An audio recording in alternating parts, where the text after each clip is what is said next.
Candace Owens just slammed the Trump administration for shameless Israel first treason, in this clip specifically talking about U.S. Ambassador to Israel Mike Huckabee meeting with convicted Israeli spy Jonathan Pollard, who served a 30-year prison sentence in the United States for giving Israelis secrets that would fill, by one account, a 6 by 6 by 10-foot room, including nuclear secrets that were passed on to the Soviets. And why he tried to hide this from the public, what it means for politics, and what it means for the Trump administration. Let's get right into it. Please like the video and subscribe to the channel. Okay, so one of the things that is just getting weirder by the day is the general public having to pretend like the United States is not completely infiltrated by Zionist psychopaths. And it's just getting odd, right? They're going through extraordinary lengths to let us know that they have all the power and they're going to do whatever it is that they want. And they're just engaging in naked propaganda to serve the state of Israel. So I'm going to show you a couple of these headlines. I guess let's start with Mike Huckabee. He is the ambassador to Israel and apparently is completely shameless. Now, just to go back, in case you missed it back in October, Mike Huckabee and the former U.S. ambassador to Israel, which was David Friedman, took to the stage in Jerusalem to perform Sweet Home Alabama. And by Sweet Home Alabama, I mean Sweet Home Jerusalem in Hebrew or something. Just watch it. And hey, challenge, no cringing. Can't agree to those terms.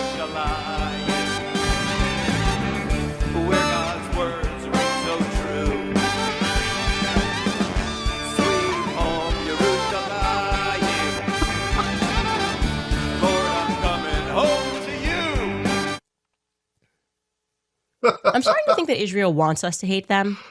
Like, that's the ultimate psyop. They want us to hate them. Yeah, it's hard not to after absurdities like that, where you have the U.S. ambassador to Israel, the Israel firster Mike Huckabee, preeminent neocon, botching and bastardizing an American rock classic by just tarnishing it with Zionist lyrics. Just think of that. It's almost inconceivable that that's true. Actually, when this video came out, I actually thought, is that AI?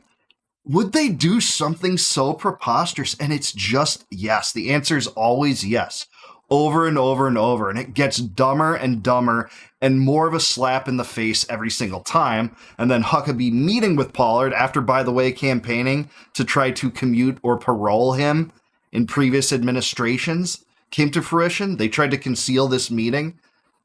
It just gets crazier and crazier and more impossible to accept. Americans see this. A lot of Americans don't follow this, but the ones that do, they see this, and that's why we're turning away. It's unbelievable, the factor of cringe.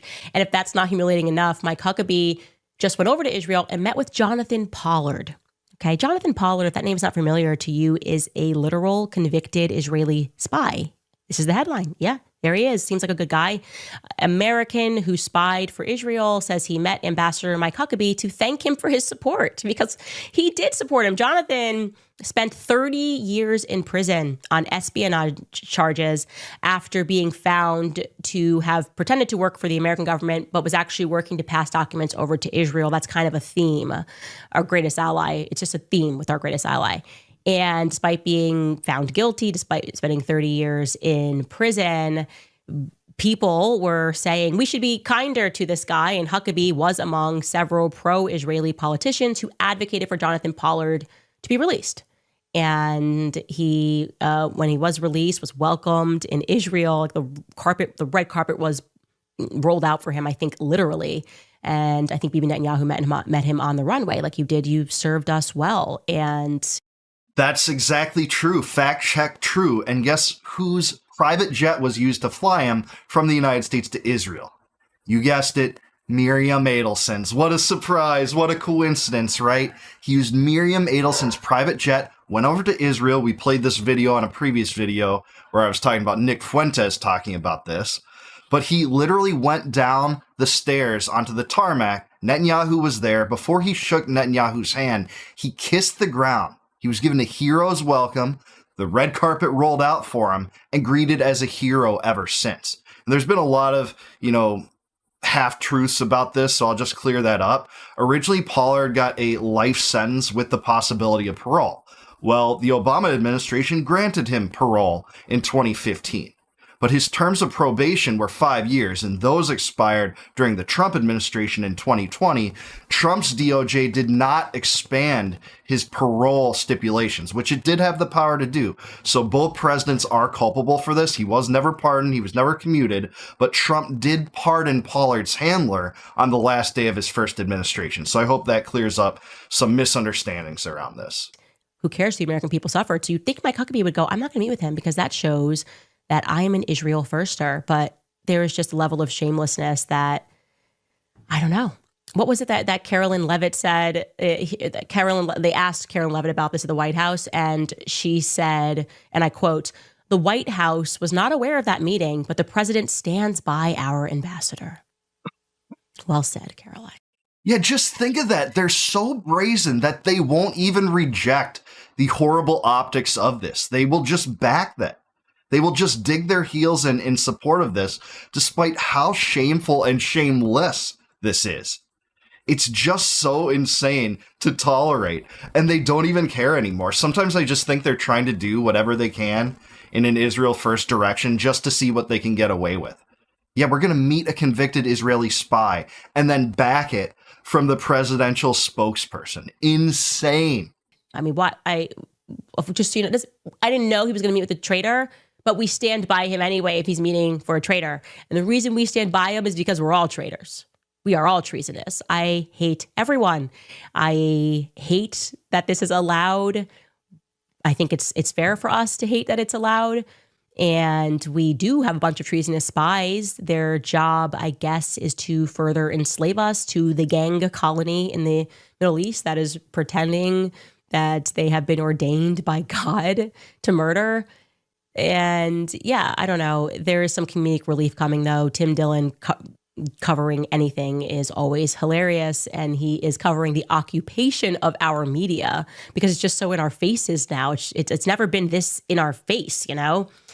Before we get to what he had to say about Bari Weiss, I want to remind you that Bari Weiss started and is a part owner, at least, of the Free Press. Before she went on to CBS News, she notoriously left New York Times and said it was biased and we needed to have something that was in the middle of the line, and she just couldn't get behind all of this COVID propaganda, and she was going to start the Free Press and they were going to go back to doing hardcore, real, non-biased journalism. What she really meant by saying that, by the way, is we have to go in a further direction toward Hasbara. We need more Hasbara than even the New York Times gives us. That's what she meant. And yeah, she started the Free Press, and it was bought out by the Ellisons. Larry Ellison, the head of Oracle, bought out Paramount, which was the parent company of CBS, elevating Bari Weiss to the editor-in-chief.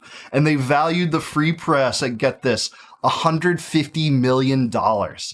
Now, the Free Press does not even perform as well as this channel that you're watching right now on a good day, on an average day. And it was valued at $150 million. They are desperate to try to recapture the ground they've lost to people that are actually raising their eyebrows about this stuff, asking questions about it for the first time, and noticing how occupied our media is, our government is, and how much influence the Israel lobby has over our lives. So what kind of journalism are they doing over at the Free Press? Okay. This is a real email. I'm not being funny. I feel like you're going to think this is SNL. That fluttered into my inbox the other day from a writer. His name is Ashley Reinsberg. And this is the email. I'm just going to read you the email. This is it. It says, "Hi, Candace. I'm reporting a piece for the Free Press on the economics." Ooh, economics. I like economics. This must be straight middle of a line, right? There can't be any bias here. "I'm reporting a piece for the Free Press on the economics of high engagement political content on YouTube and podcast platforms. I'm reaching out for comment regarding several assertions that you've made in recent episodes, including claims about Israel, the death of Charlie Kirk, and the Becoming Brigitte series. I also want to ask about the financial side of your operation because it is central to the story. Here are his 5 questions. 1, since publishing anti-Israel and anti-Jewish claims, have you seen a measurable increase in watch time, subscriber growth, or revenue across YouTube, Rumble, or your podcast feeds? 2, have sponsors and ad partners or platform reps encouraged or pushed back on this shift in content direction? 3, do you see any correlation between escalation in claims and the performance metrics that drive your business, retention, average viewer, duration, CPM, RPM, member conversion, etc.? Here's the real question that you should be asking the free press. And for that, on top of that, all Zionist backers of Israel at this point, do you think your strategy at yelling blood libel and Israel first and you're a Jew hater and you're an anti-Semite is beneficial in the long run to attracting people to support Israel? Have you seen an uptick in support for that? Or to what extent do you view conspiracy content as an editorial choice versus a business decision? And 5, do you believe your recent content about Israel and Jewish influence is rooted in evidence, or do you see it primarily as commentary? Yeah, no, I'm going to get back to them. Obviously, I have to just pull up, I have to pivot over to that SS tab, the Hitler tab, which shows the metrics of exactly how people are responding to anti-Jewish rhetoric. Yeah, here's the truth is when they're talking about conspiratorial content, that just means content that puts Israel in a negative light. You know what the real conspiratorial content is? This psyop that says the real influence in our government is from Qatar and not from Israel. Or Russia. That was the big thing, 3 years ago as Russiagate. There's way too much Russian influence in the United States government, even though both Trump and Biden gave Ukraine weapons. Trump in his first term pulled out of the INF treaty unilaterally, disqualifying an entire range of ballistic missiles to be used. Didn't exactly make Putin happy, not the sort of thing a Russian spy would do. Blasted Russia for giving Snowden safe haven, not exactly a kind gesture either, and slapping sanctions on Russia. And then Biden gave them millions of dollars while people are still saying there's too much Russian influence. And now because people are more critical of Israel than ever, Qatar is running the show. That's the real conspiratorial content. The truth is that the Israel lobby is way too powerful in the bureaucracy, in Congress, in the presidency. And we just have to pull that from YouTube because I can see we've done some tests, and obviously the advertisers have been, that's the whole thing. That's the nature of the business, obviously, is that you can only make money. The only people that are successful at all, it's pretty obvious, is because they hate Jews. That's kind of what's implied. Why do we have to pretend this is journalism, right? Are you shocked if I tell you that Ashley Reinsberg, he happens to live in Tel Aviv? Like, you just cannot make it up. Like, just write your articles. Stop pretending that you're a journalist. It's totally fine. Yeah, just write the hit pieces. And no, it's just a coincidence there in Tel Aviv. This isn't something that a Zionist would write. It's not trying to pin Candace Owens down as being a Jew hater or getting her to weigh in on your petty game to try to undermine her. It's just a coincidence there in Tel Aviv. Right? They're probably an Israeli dissident from within Tel Aviv, right? Your job is to write hit pieces, to say that you guys are being victimized at all times, forever, since the beginning of time. And it's obviously not anything that you're doing that's causing a reaction. It's not like they're just genociding Palestinians right now. So it's about metrics. It's about the SS tab that's behind the scenes of YouTube. So I'll get that content. I'll get those metrics over to you, Ash. Looking forward to that. Yeah, right, exactly. It's nothing, there's nothing anti-Israel about, hey, we're going to just double down on the backing of this genocide in Gaza. If you really wanted to drum up anti-Semitism, here's how you do it. You meet with convicted Israeli spies that got convicted for life terms in the United States. You try to hide it from the public. The White House doubles down on it. That's one way. And then you say Israel is indistinguishable from Judaism in general, which many Zionists do. So if you attack Israel, you're attacking Jews, so they say, right? And then it's bombing a country and entering a new war despite violating campaign promises to do it just for Israel. That happened in Iran. It's allowing Israel to bomb an ostensible U.S. ally in Qatar. It has our biggest air base there. And just saying, there's no problem. We're not going to withhold any aid because you did that. We're actually just going to have this theatrical presentation where Netanyahu calls the Qatari government and apologizes, but with no ramifications. It's giving Israelis $25 billion since October 7th on top of all that. And then most of all, if you want to spread anti-Semitism, as I said again, continuing to say that Israel's indistinguishable from Judaism, is to double down on the genocide, to say it's not a genocide in Gaza, to say it's all Hamas causing the genocide. It's to say that there's no such thing as an innocent Palestinian, like Brian Mast said. It's to say that we should nuke Gaza twice, like Randy Fine said. It's also to call Tucker Carlson the most dangerous anti-Semite in America, as Randy Fine just called him about a week ago. That's how you do this. That's how you sow the seeds of anti-Semitism. And anytime someone levies a reasonable critique of Israel, you just call them a Jew hater. You scream blood libel. You say that they're just, supporting a new Holocaust, that they've sided with Hamas. And then you repeat the typical Hasbara Zionist propaganda like, Israel was just minding its own business. History began on October 7th. There was nothing that provoked people to attack Israel the way it did. Not to justify it, but that is what they say, right?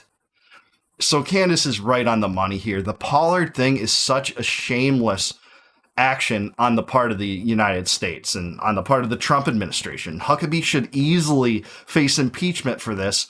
And it just shows you what the U.S. government can get away with how much influence the Israel lobby has, that they can even back an action like this. I don't think this would happen to any other country. Imagine if this happened to Russia, where there was a Ukrainian spy in Russia. He was convicted, he was released, and then a person in the Russian administration was caught meeting with that person. It's just so unimaginably absurd. It's impossible to entertain. But that's what we're seeing. It's a circus everywhere. Zionist-occupied government, that's what you get. But what do you guys have to say? Do you agree with Candace Owens? Is this just nutty? Is this just gone way too far? Is this treasonous? Because, by all definitions, Pollard was a traitor. He provided U.S. secrets from within the government, working for naval intelligence, to the Israelis. And guess what the Israelis did with some of that information, by the way? They gave it straight to the Soviets at the height of the Cold War. That's what they did. But Huckabee can just meet with him with impunity. That's what we get. But let me know what you think in the comments down below. Like the video, subscribe to the channel, subscribe to Candace. She's great. Really appreciate this segment. It was well presented, that's for sure. Candace is a hero, and I'm so glad so many people on the right are being exposed to her ideas about Israel, and she has the totally correct mindset on this. Also, if you like this video, please join as a YouTube member, or consider doing so by clicking the join button down below. If you do that, you can help support the channel, and I'll really appreciate you if you go that lengths to help me out. And in return for that deed, I'll give you access to all of my videos before they go live to the general public on YouTube. You'll be able to see all of my members-only videos immediately if you do that. Until I see you. Oh, also, if you want a free copy of my first book, Compact of the Republic, click the link in the description below. Plug in your email on that site. I'll shoot you a PDF copy of my first book free of charge, no obligation, just because I appreciate you. And until I see you guys next time, no more war, no more debt, no more inflation, and no more empire. Peace out, guys. Catch you in the next one. I sense that the pro-Israel lobby is on the brink of collapse. They are desperate for allies, right? And they're so desperate for allies that they're forcing them away. Bibi Netanyahu is committing a genocide, and Ben Shapiro sat down with him last month. And do you guys think he pressed Bibi Netanyahu on the point of a genocide? It is pre-planned. It is not organic. The supporters are not organic. The questions are not organic. Candace Owens is convinced that the pro-Israel lobby in the United States is on the brink of collapse, and hey, I'd like nothing more than that. It'd be the Christmas gift of the ages. And in this clip, she gets into how this plays into the recent MAGA civil war with Zionists like Ben Shapiro and Mark Levin trying to cancel Tucker Carlson, why these people are acting so desperate, and why they don't exactly have the best standards for who and who you can't platform. So let's get right into it. Please like the video and subscribe to the channel. Now, I want to also show you what Ben said about me, because it's so outrageous and it's so dishonest that we actually should process what is happening here, okay? This is a watershed moment. Ben does not have it together. He is very insecure, and he's going on the attack against Megyn Kelly by lying about what I said and then forcing her to react to the evil of what I never said. Here's what Ben said. We're in a business where people comment on what we say publicly. Again, this is why I think you and I differ on our angle with regard to, for example, Candace Owens. I think that what Candace Owens is doing right now is evil. It is evil what she is doing right now. Okay, and I say that again. But what? Because like I didn't opine on whether it's evil or not, but my position is it's really none of my business. And why is it? But I have a question. Why is it none of your business? I mean, you comment on these things for a living. I'm not mother of the internet. No, but if this were on the left and somebody were accusing Charlie Kirk of his wife having murdered him, I assume that you would be talking about it. Is that what Candace is accusing Erica of? Yes. Of murdering her own husband? She's accusing TPUSA insiders and other members of the right wing, including Seth Dillon, of being involved in the murder of Charlie Kirk, yes.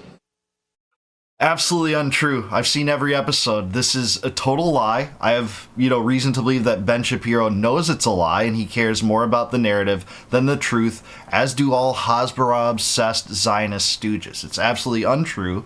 Candace has been very charitable to Erica Kirk and not levied such accusations at her, even when so many people within kind of the conspiratorial community have done that, have said, hey, Candace, you need to focus more on Erica Kirk. She was clearly involved. Candace has said nothing of the sort. She also hasn't said Seth Dillon and people within Turning Point USA are responsible for his death. Yeah, she's brought up some things where she said, hey, Charlie was betrayed. He was clearly turning against Zionism and turning against Israel. We have that in his own writing via the text she divulged, but never blaming them or saying that they were involved in his actual murder. She has raised some things I don't disagree with, but this is just a plain lie. And what else should we expect from Shapiro? He lies for a living. It's just, I don't even know how to respond to it because it just never happened. It's so crazy. He's not even anywhere near what's happened. Anybody who's watched this show, I actually was getting flack from my audience for not covering Erica's past or speaking about her parents. Yep. I said she gave one of the most consequential speeches, and I have focused my investigation on Turning Point USA and why they're telling certain lies. Seth Dillon, I told the truth that Seth Dillon lied about the Hamptons meeting and that he was pressuring Charlie about the topic of Israel. I never once accused Seth Dillon of murdering Charlie Kirk. So what's he actually doing here, right? Obviously, there's a lot of layers that we should peel back, and it's important that we do it. The least interesting part of this is the fact that he's lying through his teeth. That's implied he's a Zionist. But there's a lot more that's happening that meets the eye, because Ben Shapiro was effectively the final boss of the pro-Israel lobby, and it's because he never comes out and says what he means. He's kind of like more of a behind the scenes person. And we're now watching him come undone in real time, because no matter who you are in this age of digital media, it is simply not a good idea to lie through your teeth. Okay. Certainly so. It's so much easily disprovable than it ever was in the past. And Candace will bring receipts. That's her whole repertoire. That's her whole persona. That's her whole appeal to the people that love and follow her. It's just irrefutable. And to me, the interesting thing about this, and I agree with her, by the way, is not only that he lied about this, but that he's trying to steer Megyn Kelly and manipulate her into taking his side in this squabble, despite knowing, Ben's not stupid, he knows that Megyn Kelly is a friend to both Candace and Ben Shapiro and doesn't view like she has to take a side in this. Now, whether you do or not is not the question. I would like to take a side in who's right when it comes to who betrayed Charlie, who clearly lied to him, who was wrong about trying to lionize him as a rigid Zionist despite knowing better in his final days. I have a clear position on that. But Megyn doesn't. But you're trying to manipulate her to your side specifically to try to win back favor on the right that you have so lost. And it's clear why you lost it. Because you're Israel first. You're essentially a foreign operative. We see through you, Ben. Wrong time, 2025. Before you get the lie out, the internet is going to clock it, right? They're going to go back and be like, you lied. And when you do something like that, the blowback is going to be on you. They're going to go, actually, this now impacts your credibility. You said that Candace went out and said something about Erica. By the way, you hear the people in the background going, woo! I'm going to tell you what's happening there too. And you're going to see how this thing really works. Maybe the Zionists piped in 7K to clap for each of the clappers in that audience. Maybe so. Point number one that I want to make about what Ben is doing right here is just the stunning hypocrisy of it. Okay. The rules for thee and not for me. I am getting old. My memory's getting a little fuzzy, but I distinctly remember the week that I was gloriously fired from the Daily Wire. And during that week, the CEO of the Daily Wire, at the time it was Jeremy Boring, jumped onto an X space hosted by Lauren Chen and had a conversation with Nick Fuentes where he sang Nick Fuentes' praises and also invited him onto the Daily Wire, okay? Here's a headline because the Huffington Post remembers too. Daily Wire CEO tells white supremacist Nick Fuentes that he's talented and he's very funny. The article goes on. Cancel Jeremy Boring. Cancel Jeremy Boring. Blood libel. This proves that Daily Wire is an anti-Semitic organization. Look at what its CEO is doing. He's platforming and applauding Nick Fuentes. During a live-streamed conversation with white supremacist Nick Fuentes last week, the CEO of the Daily Wire, a major right-wing media outlet, praised the prominent fascist influencer and offered only mild criticism about some of his political views, a stark difference from how he has spoken about Fuentes in the past. On March 25th, the Daily Wire CEO Jeremy Boring joined Fuentes on X for a live audio chat room. Boring told Fuentes that he listens to Fuentes' show quite often and that he thinks Fuentes is quote unquote very funny and one of the most talented political influencers, even if he is very concerned about some of what Fuentes says. And just notice the mainstream media, the legacy media is going to put you in the same bucket of Fuentes regardless of whether you speak out against them or not. You know, they're saying this of the Daily Wire. They're supporting a fascist. This is exactly the tactics that the Zionists are now using against Tucker Carlson, using tactics indistinguishable from the legacy media and how they handled this, calling it, you know, a fascist and saying that this is a major right-wing fascist organization. Just absurd. Later in the discussion, Boring said that he'd be thrilled to have Fuentes on one of the Daily Wire's shows to debate the media company's popular pundits, some of whom have millions of viewers.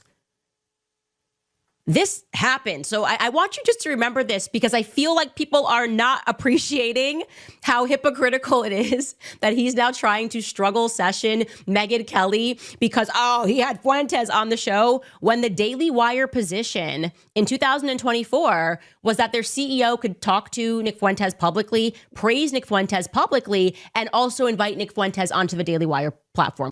Now, it's pretty ironic, right? But it's not just that. It was the Daily Wire's position that you can platform genocidal maniac Netanyahu, throw him softball questions all day, and boast about it, and then double down on Israel's atrocities. And guess what? Netanyahu is guilty of far more crimes than Nick Fuentes, whatever you think of him, ever was. For impure thoughts, they say this guy is just beyond the pale. But we get to interview and just lob the easiest questions and just fawn over this maniac, this bloodthirsty mass murderer at the Daily Wire, Netanyahu. And it's not just Netanyahu, it's, trans kids activists. And, you had communists being debated by these people too. None of those people are beyond the pale. So they're setting the Overton window in the same way that the legacy liberal establishment wants it to be set.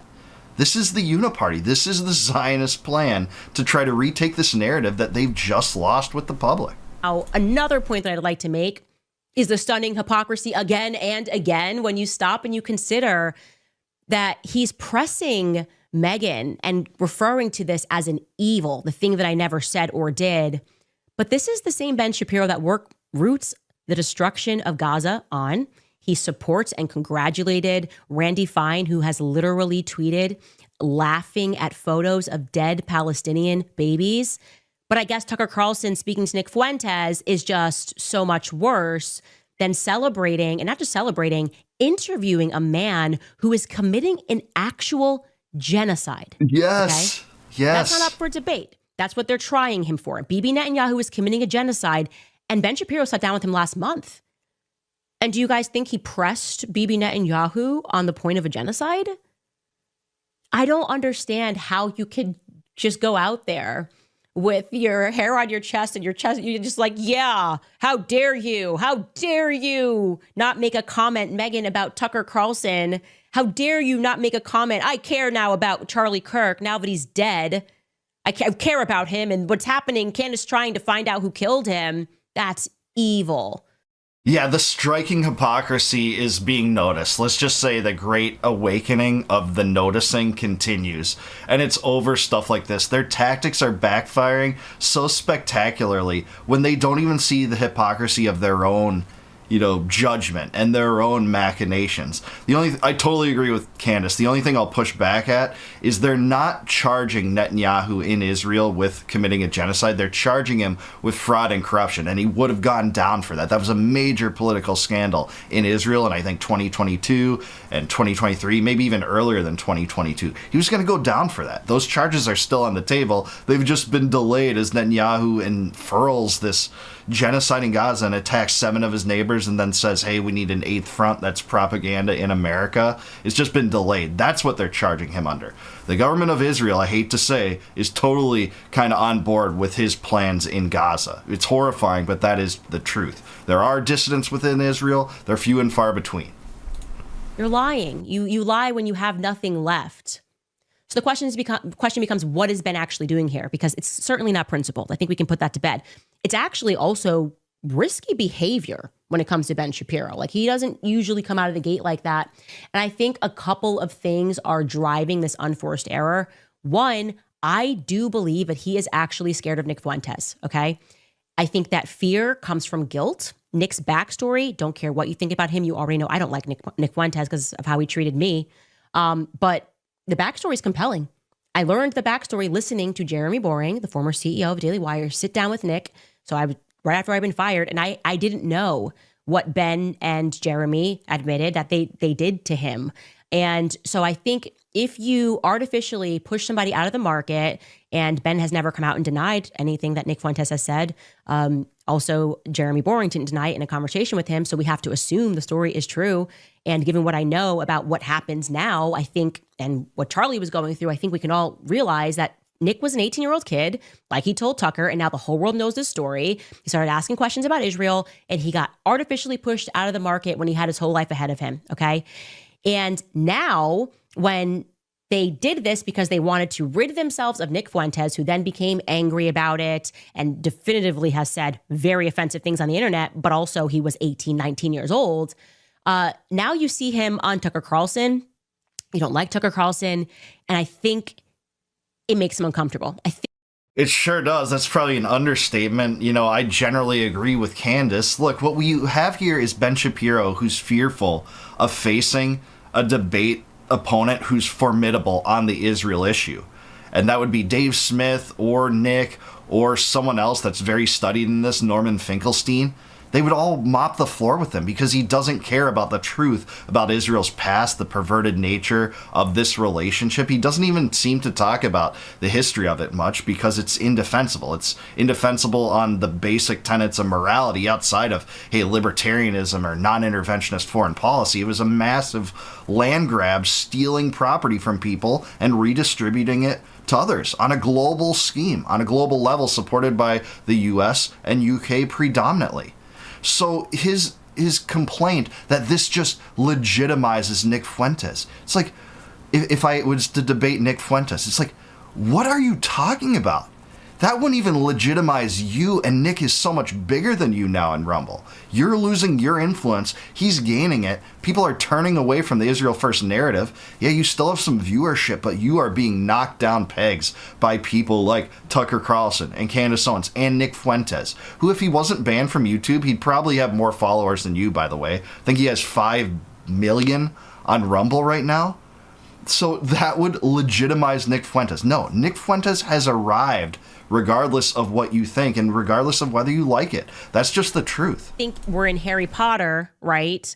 And Lord Voldemort thought he killed the baby, and the baby may be lit. I don't even know who the Dark Lord is in this story, but I do know. I don't even know who he who must not be named is in this story, but I do know that with Ben and Nick Fuentes, it's kind of a neither can live while the other survives, and Nick Fuentes seems to have survived, okay? Without advertisers, without sponsors, without connections, with the entire media writing things about him, being put on the ADL's list, he has proven to be quite resilient. And it is in large part due to how hard they fight him that people become curious. It's like we're watching kids be bombed Like, how many people have lost their lives in Gaza? And you're telling me the greatest evil is Nick Fuentes? I'm sorry. I think I can survive Nick Fuentes insulting me. I don't feel the need to wheel and deal behind the scenes or, tell Tucker not to host him. I just don't care. It's just really not my business. I'm like Megan. I just don't care. I totally agree with her, and I think this shows such maturity from Candace Owens, knowing she has a personal beef with Nick Fuentes. But yet she's just acknowledging the truth that Nick has arrived, whether you like it or not. Ben just pretends that, all of Fuentes' followers and all people that lend him credence, at least on the Israel issue, have just been, compromised by Qatar. No, we saw genocide play out in front of our eyes that's killed over 100,000 people. That's why Nick has arrived. So to hear Candace acknowledge this is totally accurate. This is just what's going on here. Like, okay, if somebody wants to be a fan, they can be a fan of Nick Fuentes. And I sense an insecurity here in the fact that 10 years on from when Ben had this thing that happened to Nick Fuentes that he tells a story about, now Nick Fuentes is still here and Ben's influence is waning. It just factually is. Okay? It is. Another thing that's happening here, and this is on the point of Megyn Kelly and going back to the woo, making it sound like Ben's got a popular position about me. I sense that the pro-Israel lobby is on the brink of collapse. They are desperate for allies, right? And they're so desperate for allies that they're forcing them away. That's what they're doing to Megyn Kelly, right? They're showing the world right now they are willing to lie to get what they want. Ben is lying right now to get what he wants.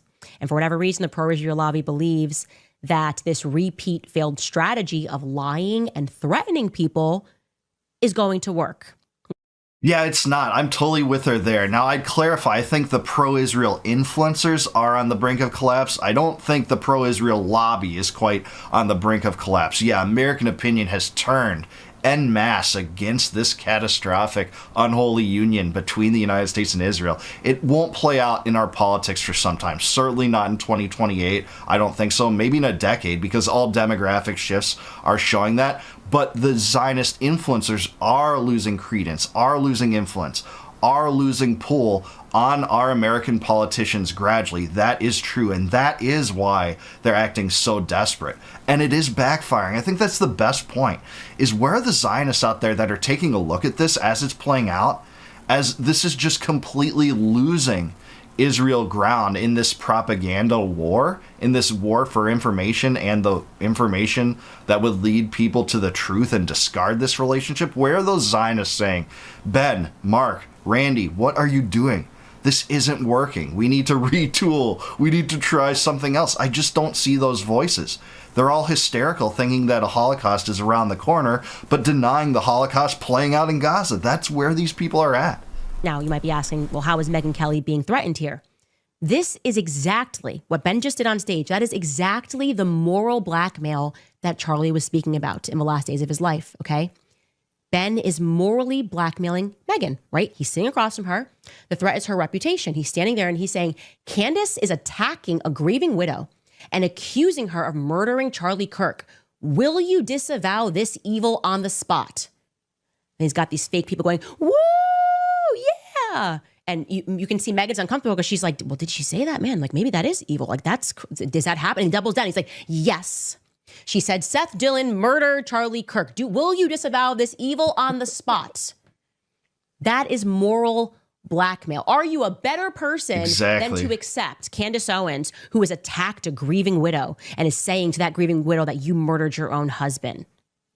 That is moral blackmail. Now, speaking of on the spot, everything that you just saw happen here, and Megyn Kelly, I hope you see this. Truly, you guys, send this clip to her. This is really important.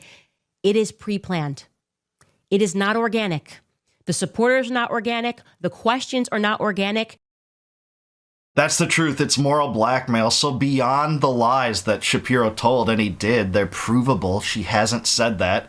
And I guarantee if she actually had said that Erica Kirk or Seth Dillon was responsible for Charlie Kirk's murder, Ben Shapiro would tweet that. He would tweet that clip. And guess what? He hasn't. Oh, that must be a coincidence that he hasn't tweeted it. No, it's because she didn't do it. And he is such a megalomaniacal manipulator to try to draw his friend, Megyn Kelly, his friend, right? She considers them both friends, and she doesn't take a side in this, per se. You know, again, whether you think that's right or wrong, I have my own opinion. I do think it's worthy to take a side in this. But Ben Shapiro's trying to manipulate Megyn Kelly to her side via falsities and manipulate her into denouncing Candace Owens, like struggle sessions try to get people to denounce what is right or wrong. This is exactly what's playing out. It's pretty crazy to see this play out in the right when, you know, conservatives, I think, rightly pointed out the absurdity of the liberal establishment doing this. Like, you can't platform or talk to this person. And, you know, the conservatives saying, well, you're a snowflake for that attitude. You should debate the issues on their merits and let the chips fall where they may. That's how Ben Shapiro himself got his political rise, speaking on college campuses. Facts don't care about your feelings, right? Well, in this case, they don't care about your feelings, Ben.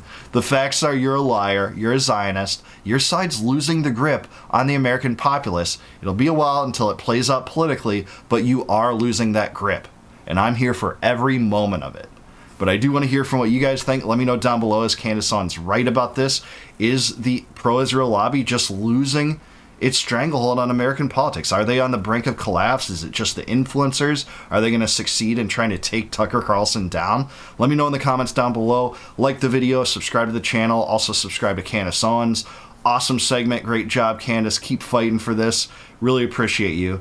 And if you're watching this and you want to help support the channel, please consider becoming a YouTube member. You can do that by clicking the join button below. And if you do that, I will give you the benefit of getting access to all of my videos that are members only right now before they go live to the general public. You'll immediately be able to see all those videos. Also, if you want a free copy of my first book, Compact of the Republic, click the link in the description below. It'll shoot you off to a site. Plug in your email. I'll send it right to you just for free via PDF form. No obligation there. And until I see you guys next time, no more war, no more debt, no more inflation, and no more empire.